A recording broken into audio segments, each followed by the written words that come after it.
Hey there, and welcome to Operation Domination. Before we get started today, I wanted to take this time to say some words about a member of the fantasy football community that we lost this past week, and Anthony Servino. You might know him on social media at The Real NFL Guru. Anthony was actually one of my very first guests before Operation Domination even existed, and he's been on this show and its iteration since then as well. And when I first started out, when he came on, after we were done recording for about 2 hours or so, we just talked on the phone. And he really just helped me out and gave me a lot of tips and advice on how to break into this space. And he did that for a lot of people. And a lot of people owe him a thanks.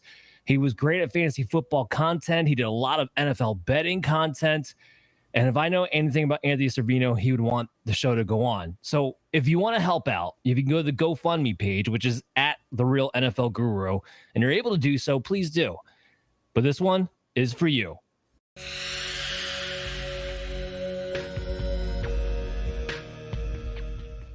Operation Domination is underway. The ultimate game plan to dominate your NFL experience. With your hosts, Dan You gotta be confident about your Achilles when you Chase show up. Thornton, Yeah, I mean, I got him at Chris Tired of Dowhouse, hearing about me for pointless in fantasy in this sense. and Adam LaRue.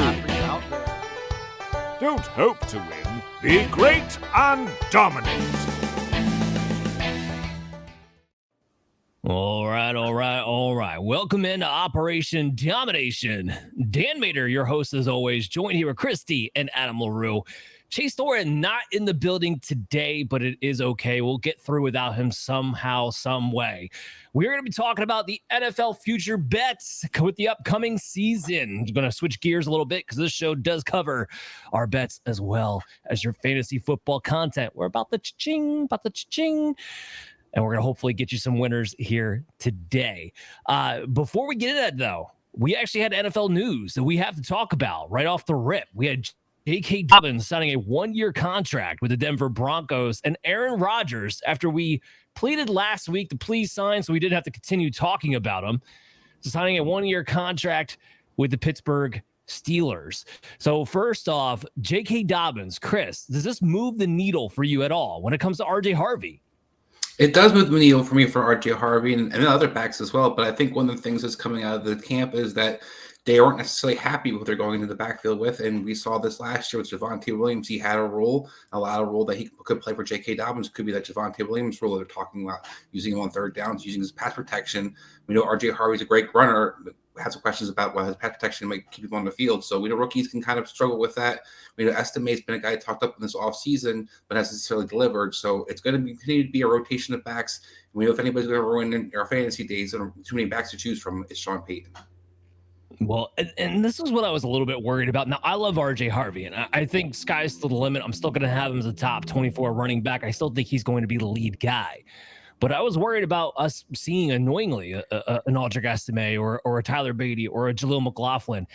I don't know if it moves the needle too much for me with Dobbins when it comes to Harvey, but I do think this means Estime's the third string.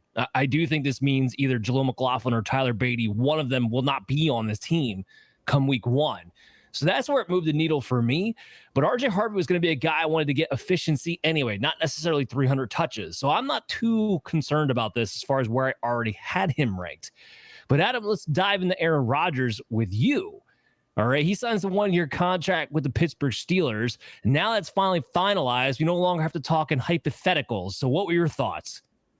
Yeah, I mean, I'm just glad it finally got done. I'm glad that I don't need to see Mason Rudolph as a starting quarterback or Will Howard or God forbid. And I'm glad to see DK Metcalf not need to deal with those guys. Now, look, Aaron Rodgers isn't what he once was by any stretch of the imagination, but he's a lot better than those players. He's as good once as he ever was. Sorry, exactly. I had to. Right there. Exactly, yeah. But look, this is a lot better than the alternatives, I guess, is where it really boils down to. Is that great? Not really. Not at this stage of his career, but a lot better than the other options available to the Pittsburgh Steelers. Well, I mean, let's keep this in mind, right? Like Aaron Rodgers did make Devontae Adams fantasy relevant. Garrett Wilson was still fantasy relevant, especially towards the end of last season. Could it be that he's a little bit healthier?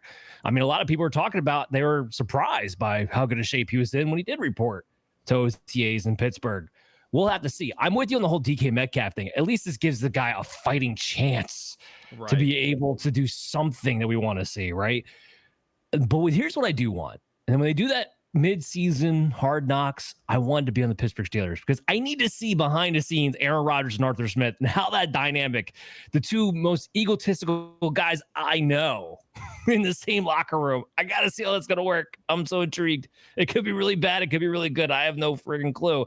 But the best is that we don't have to talk about it hypothetically anymore. So there'll be more of that to come later on in our summer shows as we get ready for 2025 season. Speaking of the 2025 season, though, Chris, we have some opportunities to maybe make some bets now and just, get ourselves excited. It's June. We got to get excited about it. So what do you have bringing to the show today?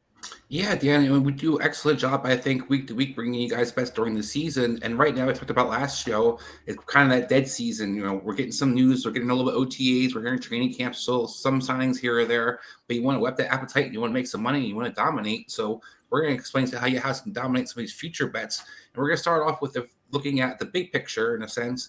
Look at some division winners, Dan. Do you have any division winners, or Adam, division winners that we're looking for that have, maybe off the cuff that you like, or some guys are good, long shots willing to put a couple of shekels on. But before we dive into that, I'm sorry, I want to get back to you, Dan, and kind of talk about, is there a difference when it comes to betting? You got some guests come on with our betting show, but are you kind of the guy who's really good at this stuff? You kind of take a different, approach when it comes to futures, or are you kind of looking for the biggest bang for your buck? Well, I mean, you definitely first and foremost, what you have to keep in mind is that when you're making futures, especially if you're making them in June, and you may not be as psycho as us, and that's fine. I don't think these lines are actually going to move too much throughout August, to be honest with you. They're pretty much set at this point, unless we have some major injuries. So the thing you have to remember is that your money's going to be tied up for a really long time, right? Because we're talking division winners and Super Bowls and conferences and MVPs. Like, you're putting money in now, you're not going to get it back until January on some of these bets. So you have to keep that in mind, where you're not going to place a full unit bet, in my opinion, when it comes to that situation. So you want to get more value. You want to take more longer shots. I'm not placing bets on favorites in the sense of, I'm not placing bets that are giving me minus 110, minus 120, minus 150. It's pointless. It's a waste of time. You better be at least doubling my money at plus 100. But even then, I want something a little bit more valuable than that. So with that said, we want to get those division winners. I do have a few. I'll start off with the first one just because I think everybody knows where this is going. I swear this is not me being a homer. But Chris put in the outline, do you have any predictions to go from worst to first? Well, the most obvious one to me is San Francisco. They're plus one. So what's funny is they're still actually favored to win a division, even though they were last place last year. But it is plus 150. So it's good enough value for me to want to take a team who, I'm just going to keep reiterating, has the easiest schedule in the NFL, has had health return players like Trent Williams and Christian McCaffrey. Ayuk will be back at some point. Mustafa will be back at some point. Nick Bosa's back in the lineup. A lot of key players who were out last year are back and healthy. And the entire team, even the guys who have ACL injuries are off to the side, the entire team showed up for volunteer and OTA minicamp. I don't know if I've ever seen that happen, ever. Not just for San Francisco, almost anybody at this point. Everyone showed up. They talk about Trent Williams. This is the first time in 10 years he showed up for OTAs. It gives you an idea of what the mindset is right now in San Francisco. They're all in and making this thing work. And the biggest headline, I do believe, still has to be the improvement on the coaching staff. Robert Saleh and Brant Boyer. The two things that killed them last year, run defense and special team, were abysmal. They spent all this draft capital on the big boys up front to help stop the run. They just made a move for Bryce Huff to help them on third downs. They were the worst defense on third downs last season. This will help them get into longer third down situations, and now they have better pass rushers and a better defensive coach to call those things. And you're doing the right things by having kicker competition with Jake Moody and Brant Boyer actually spending time on making sure that special teams is going to be able to make plays and play complementary football. To me, this lines up where San Francisco is the easiest, worst to first prediction. Plus 150 is good enough value for me. I have some others, but I want to see what Adam has. Yeah. So is this for worst the first or just division? If you have Just a division in general, like what are some of your favorites? You have some of these division winners, like you're taking some shots on Adam. I just Yeah, want in to come terms out of swinging. That's all. in terms of a shot that I want to take, I love Atlanta at plus 240. I think that that's a division that is very much so contestable. I don't think that the Buccaneers, by any stretch of the imagination, have like a stranglehold on that division. To me, Atlanta is a clear second place, and at plus 240 to be at worst second place, you at least have a fighting chance. You were in the thick of it for the bulk of the season with Kirk Cousins throwing more interceptions than touchdowns, and now you're away from that. I do believe that regardless of what we think about the trade on the defensive side of the ball for their pair of edge rushers, look, regardless of the value that they spent, which was bad, they got better on defense. Like, that still is true, despite what they paid for it, which was dumb. So I think Atlanta makes a lot of sense at plus 240. Chris, you got one for us? What you got? I do. Well, first of all, at the end, I absolutely love the idea of talk about the futures and you talk about letting the money kind of sit. One of the things that I think is an advantage is you don't have to spend a lot on someone in the future. So what you can do is spread that around in a sense and kind of bet some different colors, bet some numbers, take some shots. So I love what both of your guys are saying. I agree with both the points.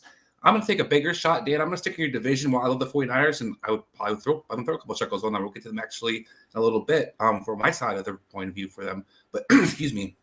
The Seahawks are in the same division, paying out plus 550. I like the coaching staff. I like the team they're putting together. I think they have an idea of identity. And if anything does happen in San Francisco, I think they're clearly better than the Rams. They're clearly better than Arizona. I think this is that team that kind of sneaks in there with 10, 11 wins. And I think it's a team that plus 550, I think is a nice little opportunity to kind of cash out, make some money. And for a bigger swing from worst to first, or I'm not quite worst to first, but pretty close, how about those Jets in the same division? I know everybody loves Buffalo, but plus 1,600 for a team that is pretty good in my book, coming off the radar, have a team that could have one of the better defenses. I think we all forget how good that Jets defense used to be 2 years ago.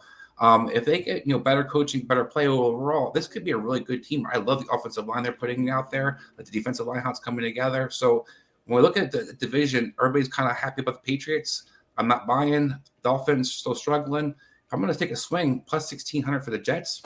I'll throw a couple shekels on it. Maybe a shekel. Or a shekel. I need you to go back, though, because I hit the bold statement drop for the Seahawks talk. I need you to talk about a little bit how they're clearly better than the Rams. I think you're going to catch people on that one.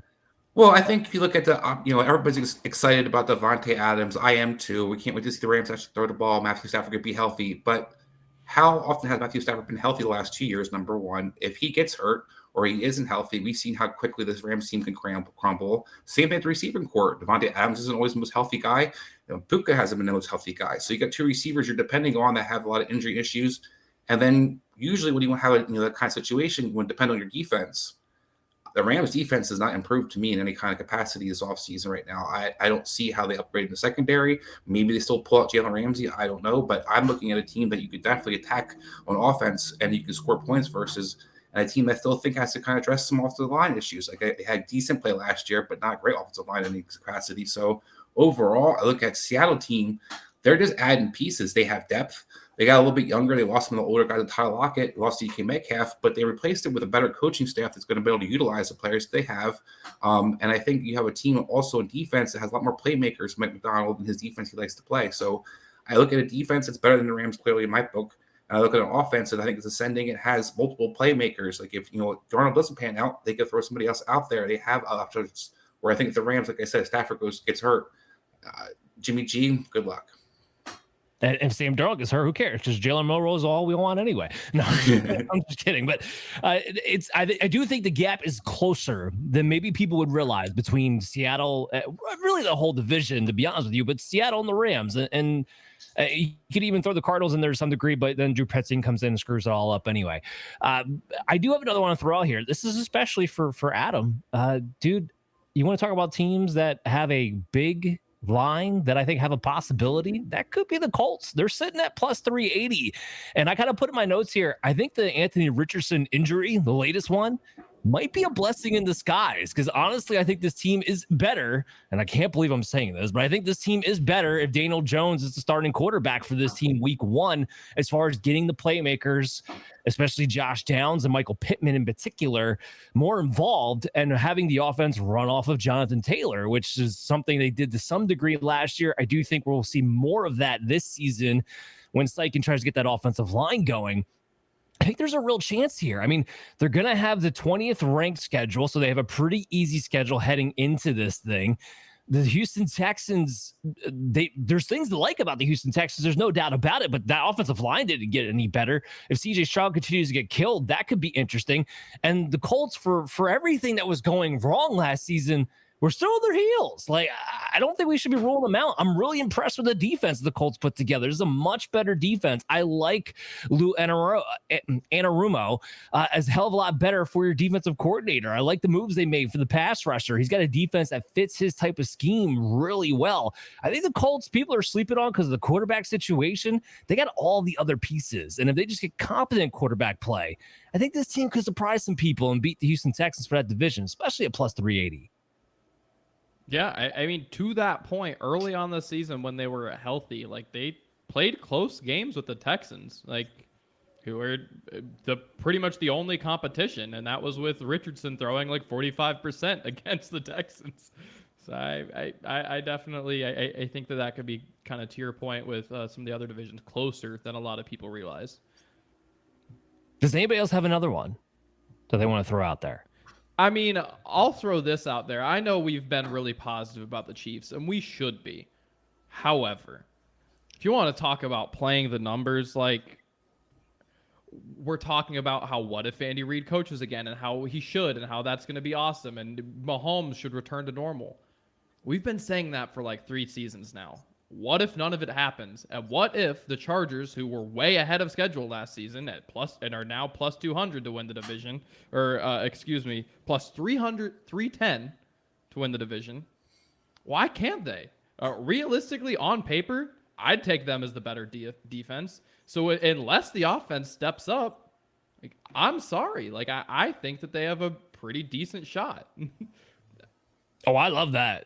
I'm all over that one too. I absolutely love that. I kept telling people, I think this is the year that we finally see the Chiefs not win the division. And I've been on that for a couple of months now. So, and I'm with you. I have the Chargers taking a step up. You're going to see that when you see where I have Justin Herbert ranked in my quarterback rankings. Like, I think it's going to be really, really interesting as far as that division goes. We might finally see some change up there. Chris, you got another one? Well, for the worst at first, an opportunity I think could be Chicago in that Central Division at plus 550. One of the teams that's just as good as anybody else is in that on paper, quote unquote, as in that division. So I think that's one of the shots you could take as the worst at first and pays out pretty well. Well, Chris, I'm going to add to that because that's who I wanted to bring up next as far as like the worst of first picks go. And look, this isn't coming from a standpoint of, oh, we're all in Chicago because they won yet another off season. They should be so much better with the coaching and the additions. And of course that plays a big part of it, but that's not where I'm coming from on this. I'm coming from the fact that I have questions about the other 3 teams. Like Frank Ragnow just retired for Detroit. They've also have their coordinators that they have to go through now. They're going to be changing to some degrees. You're trying to keep the same scheme, the same plays, but there's definitely a transition when it's a different play caller on both sides of the ball. And now that offensive line went from completely dominant to like, maybe it's still above average, but it might not be a top 10 offensive line, or at least it very well might not be a top 5 offensive line like we're used to seeing over the years past. Especially right now out the picture. Zeitler, somebody they lost last season. Like there's going to be some mixed up there. The Minnesota Vikings, we don't know what JJ McCarthy is. And there's some reporting coming out of Minnesota that maybe they're not totally sold, everybody in that building. And then he hasn't done much to change their minds for the people who weren't necessarily sold from the get-go. The Packers, which version are you going to get? Like the Packers seem like an every other year type of team. Maybe this means this is the year they're on. But when you have that young talent and no alpha dogs, do you have a team that can get either really, really hot or really, really cold? The only thing that stops me from just totally hitting the cash register button here is that the Bears have a really tough schedule for a team that was in last place. It's really unfair what happened to them. So it's the only thing that makes me a little bit hesitant. But again, this goes back to questions about the other teams, not just what the Bears are able to do this offseason. Yeah, to that point, Dan, one of the things that is a little concerning is, You look at the Detroit team, you go back to when they kind of hit their stride. They started off 1-6 with Brian Johnson in that scheme. It was kind of, iffy how it was going to pan out. They wound up ripping off the next 8 wins, finishing, the season strong. And then we know what happens to Detroit moving forward. Chicago might have a similar situation where Brian Johnson's not trying to make a quick fix here. Chris. I let slide once. I knew it. Ben Johnson, isn't going to guy who's kind of just trying to get out there and just win necessarily right off the bat. He's trying to make this thing a long, sustainable thing, and I feel going back to the basics in a lot of ways. So I wouldn't be surprised if Chicago starts off a little slow, but I do think, like you said, out of the division, if you're going to throw a couple shekels in a team, this has got a good shot with all the improvements they have made this offseason. All right. Well, with that, let's fast forward to the conference, right? We get past the playoffs. We'll loop around to some wins and losses. I do have some picks for that, but let's talk about the conference on both sides. Chris, let's go right back to you, man. Who do you have? Who do you throwing some shekels on for the NFC and AFC? So the NFC, Dan, I love what you talked about the opener show about the 49ers. I think if you're going to go ahead and bet them division, why not bet them as a conference possible champion? I mean, plus 950 is nice payout. A team that you can kind of look at has historically been good when they're healthy enough or get there. They're going to contend. They have a better coaching staffs versus the other teams in the NFC. So I love the opportunity for the 49ers to kind of bounce back and take a little step further to go meet the conference championships in the NFC. I mean, I had them on my list too. I'm not going to argue with that at all. Chris, give me your AFC real quick, and then I'll go to Adam for his NFC and AFC. For the AFC, I took a little bit bigger shot because I do think it's kind of narrowed down that there are only certain teams you're going to bet on, whether it's the Ravens, the Chiefs. Maybe you're brave enough to go the Chargers.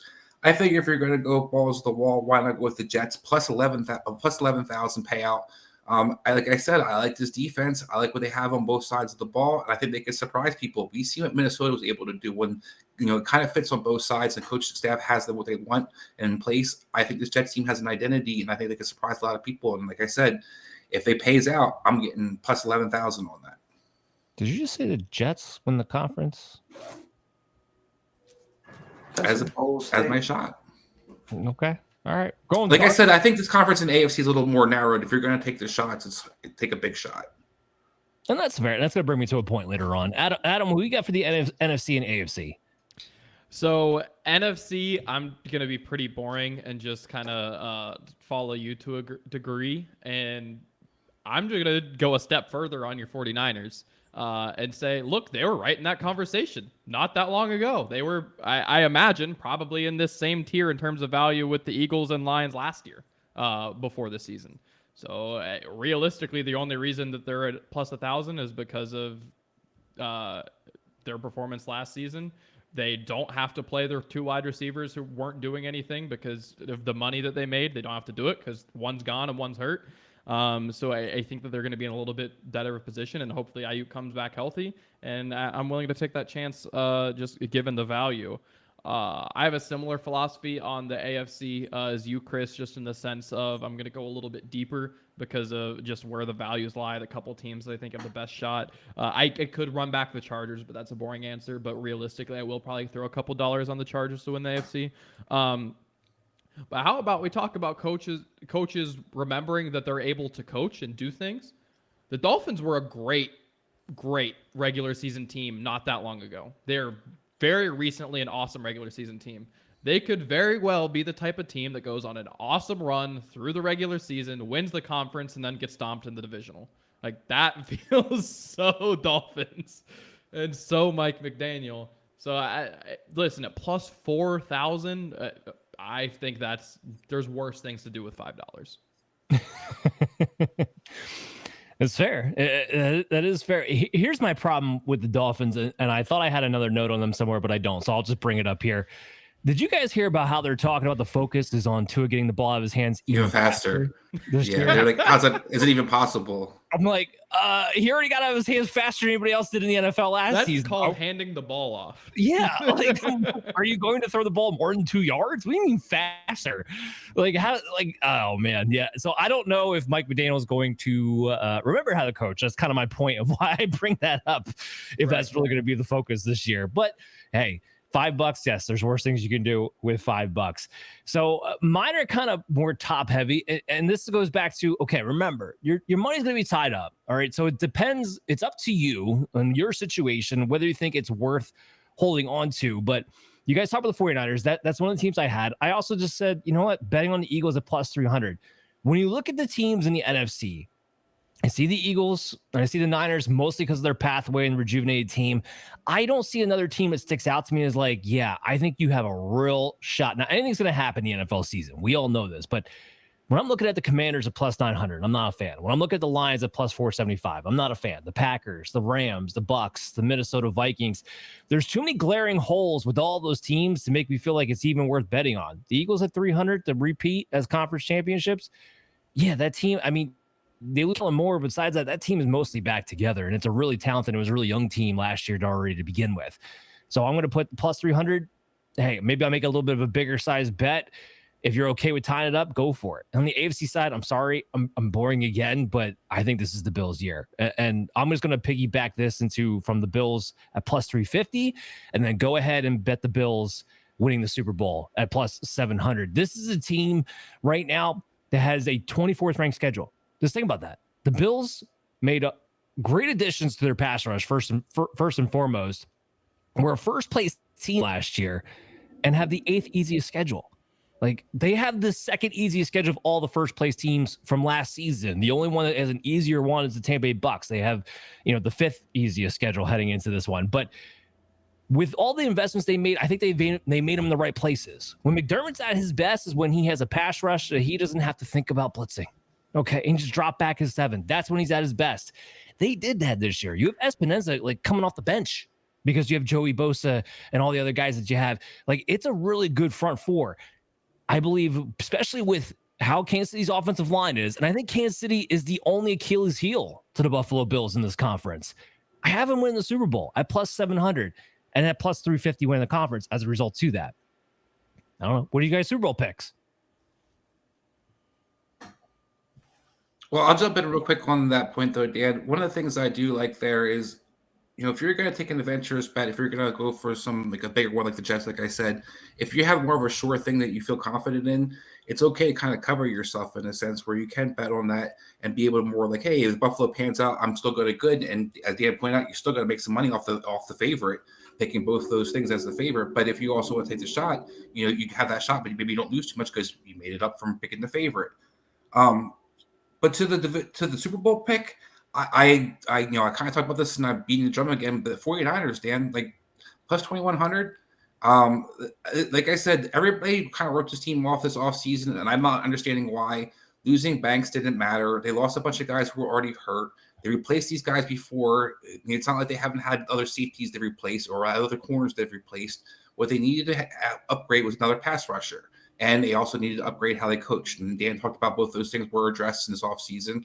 I think the offensive Trent Williams is eager at practice. I mean, I don't think Trent Williams has ever been eager to go to practice. So I think as he talked about it, as team just seems to have a want to. I think they kind of know what's on the wall for this team. And I think that everybody's been, McCaffrey's healthy, sounds like. I think this team has a lot going for him. At plus 2,100, I'm willing to kind of ride that. No. All right, I like that. Adam, come on, give me your Super Bowl pick. It's June. Give me a Super Bowl pick. I hate to be boring, but this is the point where I feel like being safe, it starts to make sense to me at plus 650. The Eagles just won, and they had one of the best draft classes.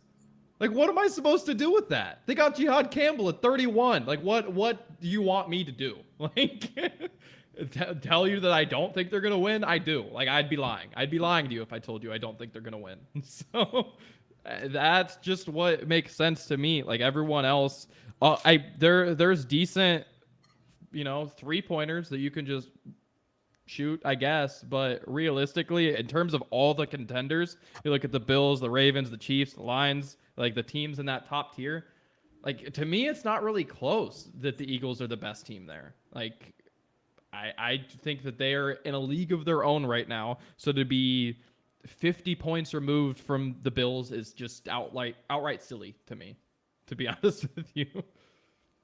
Dan, real quick, I do have a question about the Bills' love in a sense. I know you're very happy with the pass rush. I like Bosa too, But this is Von Miller a lot to me. Like, is he going to play? How often is he going to play? Is he going to be injured by like week 3? Because we've already seen Buffalo's defense have that before. And then at corner, they still haven't really improved the corner. They drafted Harrison. He's already struggling as a rookie in camp from our understanding. Like, I don't know where they really addressed some of their key issues that they needed to this offseason.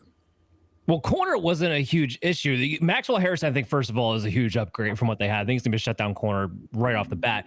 Benford's fine. What the difference to me is that when you have Greg Rousseau and you have Joey Bosa coming in and Espinoza coming off and Deion Walker, who I am a fan of as a third down pass rush specialist, especially on as a 3 technique, you have a lot of mouths. Even TJ Sanders, like Ed Oliver's is still there starting. Like, you have a lot of penetrators on that team. And set up with an offense and when it's led by Josh Allen, that you're going to be up by 2 scores pretty often and be able to unleash that.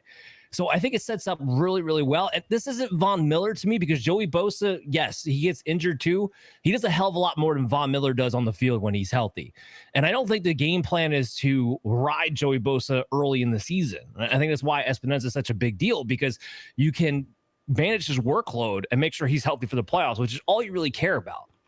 I mean, you're going up against teams, I mean, Ravens, Chiefs, all the top contenders, besides the Chargers, are really the only one I can think of that are really going to have a really good offensive line. Like, it's going to be a matchup nightmare for a lot of these teams going up against Buffalo.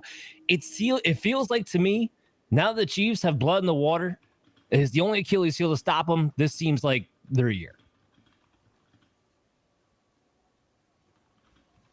Any rebuttal to that, or that was it? That was it. You just want my. No, I was just curious. Like I said, this is a team that I kind of look. Well, I think you guys looking to see the Chiefs' blood in the water. I kind of feel like Buffalo is a team that people are seeking to kind of overlook and just assume they're going to win the division, assume they're going to be good. And I haven't really been impressed with what they did. And I felt like, as we talked about, kind of just winning. I wonder if Buffalo is becoming more like the Chiefs over the next couple of years, where their offense did get a little boring. Is it going to be a little more, conservative? And the defense, I don't think is necessarily able to carry them. So I'm curious to see how it unfolds this season. They're very talented. All right, well, we'll have to see. But one thing, before we get off the Super Bowl, though, where you can really make your money, okay? And this kind of goes back to Adam's my point, maybe playing a little bit safer. But if you do like the Bills versus the 49ers, that's plus 4,500. Like if you pick the actual finalist matchup, the Bills versus the Eagles, plus 1,700. Even if you want to go with the Baltimore Ravens, it's plus 1,700 with them and the Eagles, and about 4,800 with them and the 49ers. So that's a bet where you can get a big payoff and go with more of the favorites up at the top. So I just kind of wanted to point that out there as well as something for people to look at. Let's get to a little win-loss, shall we? I guess I'll skip my first one, other than, no, I'm not going to skip my first one. Adam actually talked about this earlier, but the Atlanta Falcons winning the division. And I want to add to it here a little bit. So their line's pretty much at 9.5, right? Plus 225 over 9.5 wins. And I'm taking that. I have Atlanta winning 10 games this season. 29th ranked schedule. So, or in other words, the third easiest schedule, however you want to look at it, right? Second year in the new system. And I love what they did to improve their pass rush. They improved their coaching on defense by hiring Jeff Ulbrich. Jalen Walker, James Pierce were two of my favorite pass rushers coming out of the draft. They got both of them. Okay. I mean, look, granted, I'm not entirely sure how this team's going to stop the run, but if they get up 2 scores and they have an offense that could potentially do that, well, they might run away with this thing and be set up for that kind of success. They were second worst in sacks and quarterback pressure last season. That's going to improve. Ultimately, what this is going to come down to is, do you believe in Michael Penix? How does he develop? How far can he carry him? That's what this is going to come down to. And I don't know about you guys, but I'm a big fan. I know his numbers the last 3 games of the year were a bit inconsistent.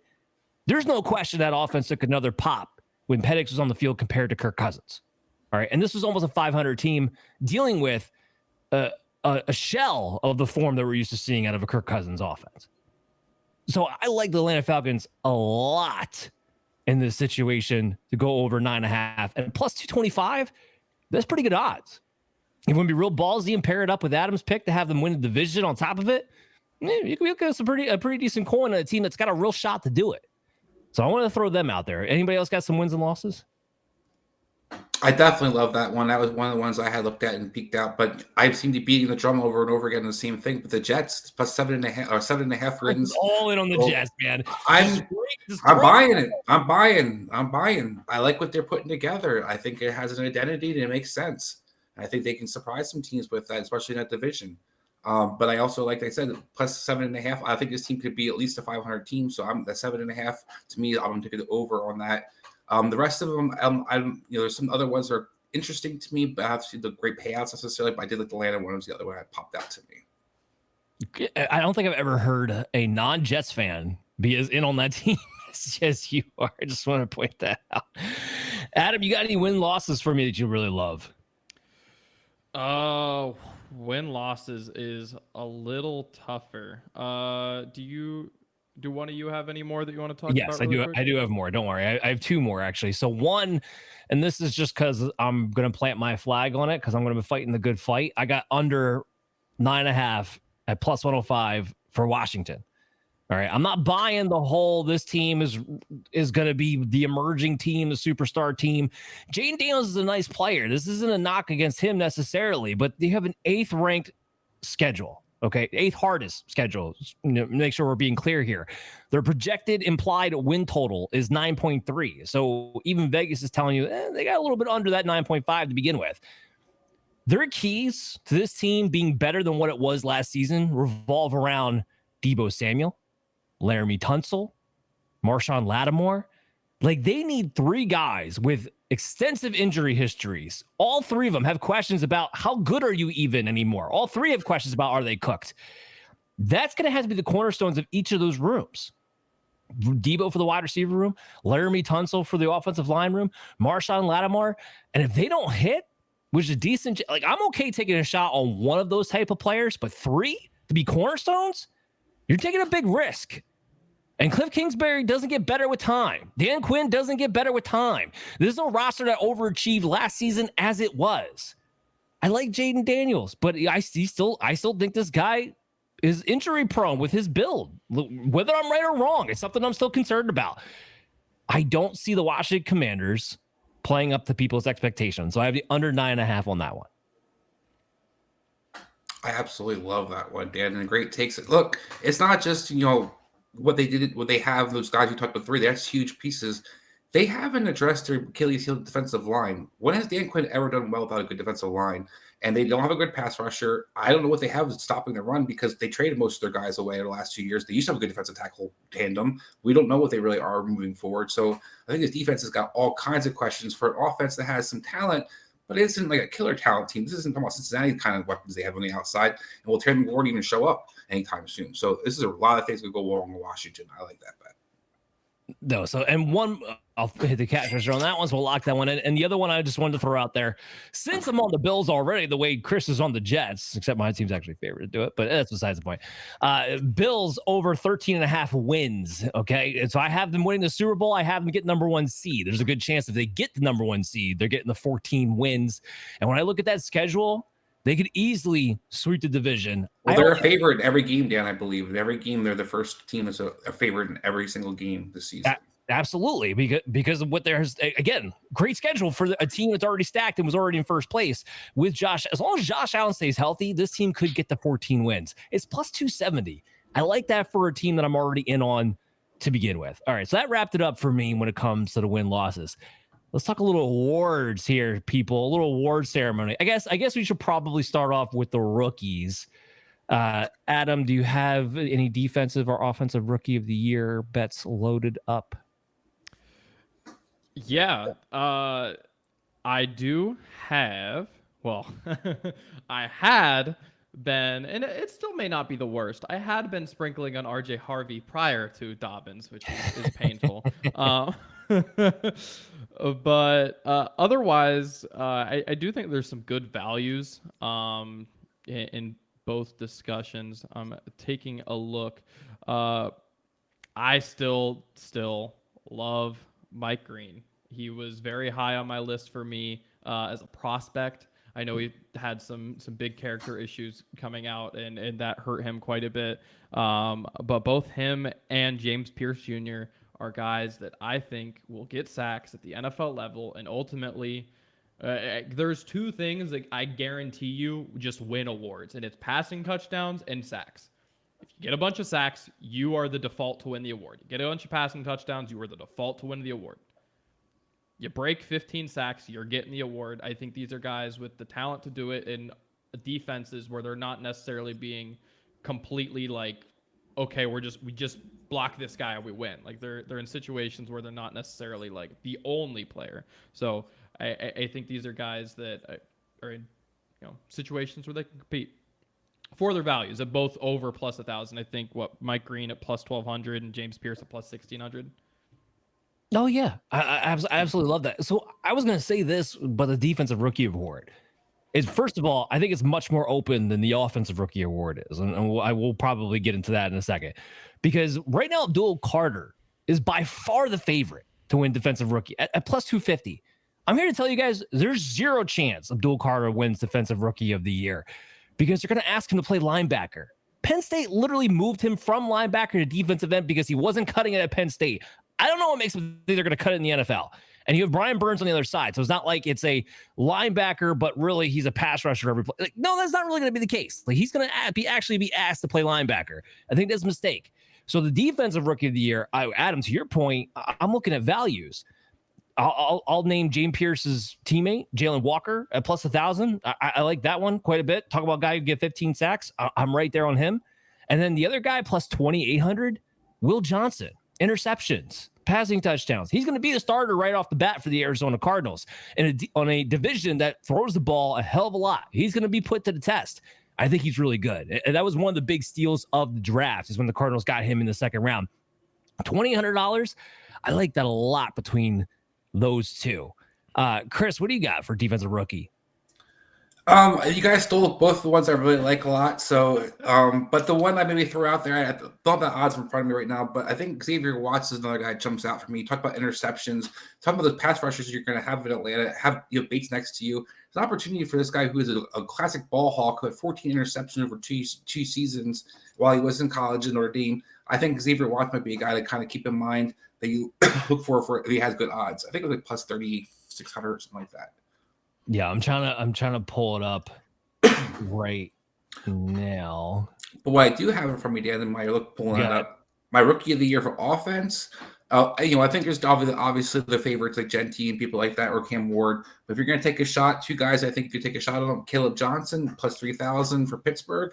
I know Aaron Rodgers might change that narrative a little bit, but I think you're about opportunity to score a lot of touchdowns, and an offensive line that I think is being improved from last year. I like how they kind of fit for Caleb Johnson, and then Kyle Williams for New England.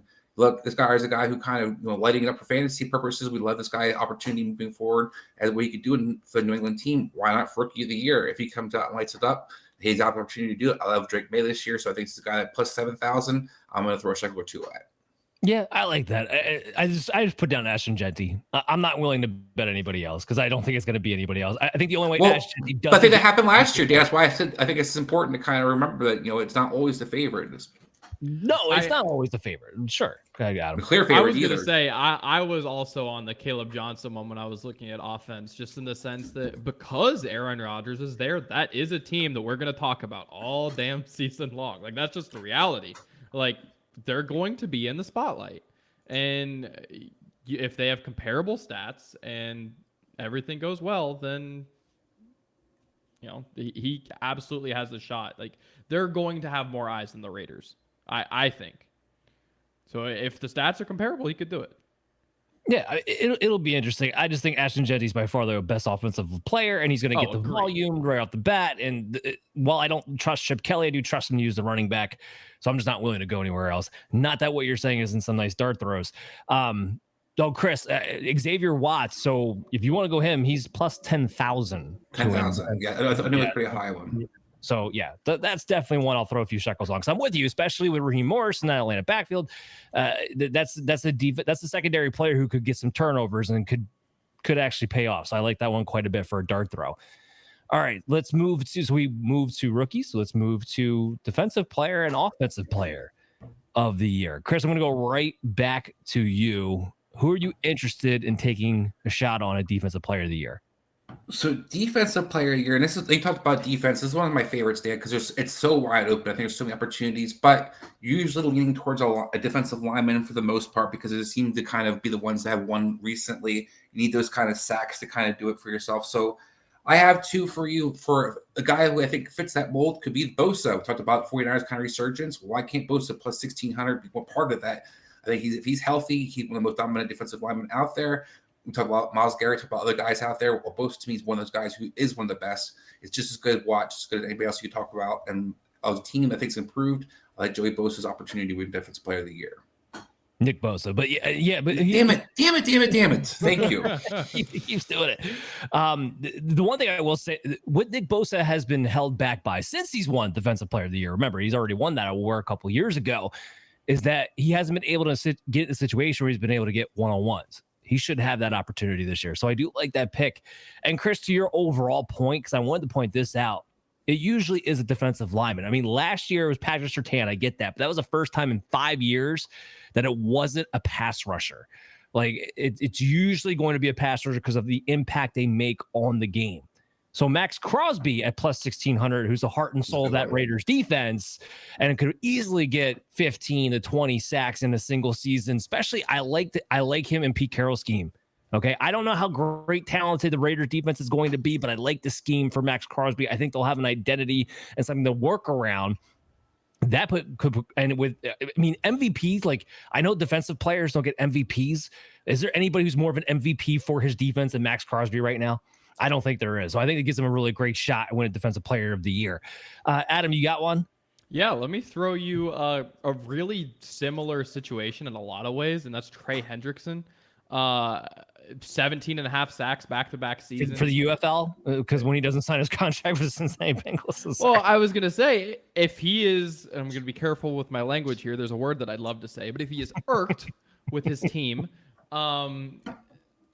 look, we've seen guys have their best career seasons in contract years when they're mad at their team a billion times in the NFL. So a guy who's already flirted with 20 sacks back-to-back years, I could see this being the year, especially that we've seen the talent around him dissipate to the point where, look, he's going to be pinning his ears back all game long if he's still on Cincinnati, because they're going to be trying to pass rush in shootouts all year long. Like, that's just the reality of what the Bengals are going to do, because the offense is going to keep humming and that defense is going to give up points. It's going to be shootout after shootout, and that's great for pumping up sack totals. You have the alternative option with him, where, I mean, look, there's unknowns, and that does impact his value. But the reality is, okay, what's the worst case? Oh, he's being talked about being traded to a bunch of contenders, where he will also put up good numbers, but he will do it in the national spotlight as well, and potentially have better numbers because of the unit around him potentially being better. Like, there are some bad teams that would really hurt, what could happen with Trey Hendrickson, but I think there's more upside than not. I agree. That's a good one. Yeah, Dan, I'll throw one more out to you. If you do go off, the grid in a sense, and you do get a Patrick Surtain moment, why not? Like, he beat the drum with the Jets. Why not Sauce Gardner plus 7,500? That was one that really stood out to me. Jet. Yeah, I'm gonna break out in the chant soon. Oh man, look, Sauce Gardner with Aaron Glenn, who's going to run a man-to-man system. That's the one that I don't think is outlandish. In contract year, throw that out there for this. That is the one I don't think is outlandish in the Jet bets that you've been trying to make over there. Let's talk about Offensive Player of the Year. Adam, who's your Offensive Player of the Year you'd like to throw a few shekels on, or two? I am just really hoping that this is the year that we finally get Bijan Robinson to really run loose. I'm hoping that what was limiting this offense and why it was so predictable, I said this on the show a couple times last season, that I just truly believe it was how slow on his feet Kirk Cousins was, that they genuinely could not run the ball in certain sets that they wanted to run because he could not get to his spot. Penix can do that. And I think with that, and I think with a down-the-field passing attack to get safeties out of the box, and with a division that I don't respect any of the defenses in that NFC South, I think that we've seen this be all right, you had the best season, but a quarterback is going to get MVP. So like the best running back gets this. I think he can do it. I really think the talent's been there. We've all been on that train that he has the talent to do it. It's just the situation around him. And I think the quarterback change is a really big step in the right direction. Just to add that real quick, because he was somebody who was on my list too. When they finally stopped dilly-dallying with Tyler Algier from week 6 to week 18, he had a 17-game pace of 2,000 scrimmage yards and 19 touchdowns. That would put him right there, and that's just what he did last year. To your point, I think it's going to get better this year. Chris, what do you got? Why not his teammate Drake London, the guy that I saw Michael Penix getting targeting the hell out of at the end of the season? We've seen guys jump into the Sealy Cooper Cup. We've seen other guys, Justin Jefferson, Jamar Chase. These guys can be explosive receiver. I don't see a lot of competition for Drake London to steal his targets. Kyle Pitts has been, questions whether he's going to be on the team moving forward. Drake London and Penix have that connection. You saw at the end of the season. I think you could continue to see that. And Michael Penix having a tendency to like to throw the ball where he looks first. I think Drake London had a lot of targets this season in a good system, friendly system, plus 4,000. I like Drake London's opportunities. I have another receiver. We got to go a little rapid fire here, but I have another receiver, Puka Nacua at plus 2,000. When he came off his injury from weeks 8 to 17, he was on a 17-game pace for 173 targets and 1,600 yards. And I don't think we've seen the best out of Puka Nacua yet. He's entering his year 3 this year. Devontae Adams is a good thing, not a bad thing. And I think he can really bust out in that year 3. And he was second to only Chase during that time frame of week 8 to 17. All right, let's go rapid fire. MVP. You can give a little couple statements, but Chris, go ahead. Who's your MVP? If you're going for the higher payout, look at Baker Mayfield plus 3,400. And an offense is going to throw the ball a lot in a very friendly system. He's going to be one of the comfortable guys. You don't have questions around him. I think Tampa Bay can put up a lot of points in that division. Baker Mayfield plus 3,400. Oh, he's coming back and duplicating. Chris says, Adam, who's your MVP? Let me just throw you a silly one, a couple dollars. Why not Drake May? I think that the kid is a superstar in the making. I think that he has not great weapons, but he could get to 30 touchdowns with Kyle Williams and with Pop Douglas and with Hunter Henry. And really, if you take this Patriots team to 10 wins, that's got to get you really close to that conversation just because of how bad they've been. Okay, well, what about a quarterback who's actually going to take his team to the division? And that's going to be Justin Herbert at plus 1,800. Look, from when they turned this offense over to him, after that initial first half stretch, he was on a 17-game pace, second half of the season for 4,100 yards, 26 touchdowns, and only 3 picks. They went 8-3 over that stretch. They got more weapons this year. I think we're going to see Justin Herbert take another step up with this team. That's going to do it. Run out of time. We do have stat leaders, but I'm sure we'll talk about that when we do our fantasy football analysis when we come back next week here on Operation Domination. Make sure you subscribe to our YouTube channel at the Fantasy Football Advice Network at FF Advice Net, and make sure you download Operation Domination Football on your favorite podcast app. Guys, we'll see you soon. Hey there. I want to thank you for watching.